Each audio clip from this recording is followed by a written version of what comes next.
Since most of my predictions from the last card were spot on, I'm back with my take on the upcoming one, featuring Tom Aspinall versus Gane, and honestly, this heavyweight clash looks like the perfect setup for an Aspinall showcase. Aspinall has every possible path to victory.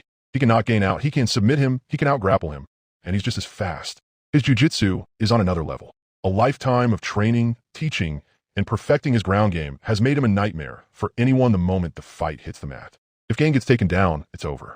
Now, let's look at Gane's resume. He's had 2 cracks at undisputed gold. Out-wrestled for 4 rounds by Francis Ngannou on one leg. Taken down and submitted in 2 minutes by John Jones in Jones' heavyweight debut, landing nothing meaningful outside of a low blow. And to make matters worse, his last win against Alexander Volkov was one of the most blatant robberies in recent memory. Volkov clearly won that fight, controlled the range, did more damage, and looked sharper everywhere. But somehow the judges gave it to Gane. That win says more about judging inconsistency than it does about Gane's actual performance.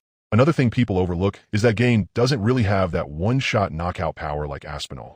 Most of his finishes come from volume or when the referee steps in after a barrage, and too often, those barges include shots to the back of the head. It's become a habit in his fights. He lands a legal strike or two, the ref hesitates, and the fight gets waved off. It's sloppy, risky, and shows the difference in clean technique between him and Aspinall. That's the recurring story with Gane. When he faces elite competition or a strong grappler, he folds. When he faces a striker on the decline, he shines just enough to keep his name in the mix.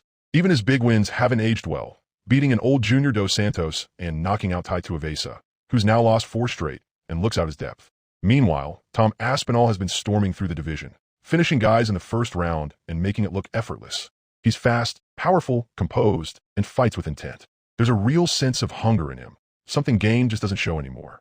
And that brings us to the truth people don't like to talk about. Gane seems more focused on movies, gaming, and making money than on fighting itself. Even he said that becoming champion isn't his main priority anymore. There's nothing wrong with chasing other dreams, but that mindset doesn't belong in the title picture.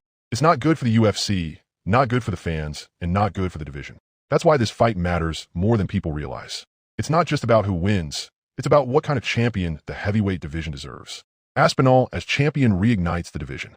Gane as champion stalls it. So here's how I see it. Tom Aspinall finishes Gane in round 1 or 2. Either he cracks him clean on the feet, or takes him down and taps him out without breaking a sweat. Gane might land a flashy kick or two, but he doesn't have the grit, power, or ground skills to survive what's coming.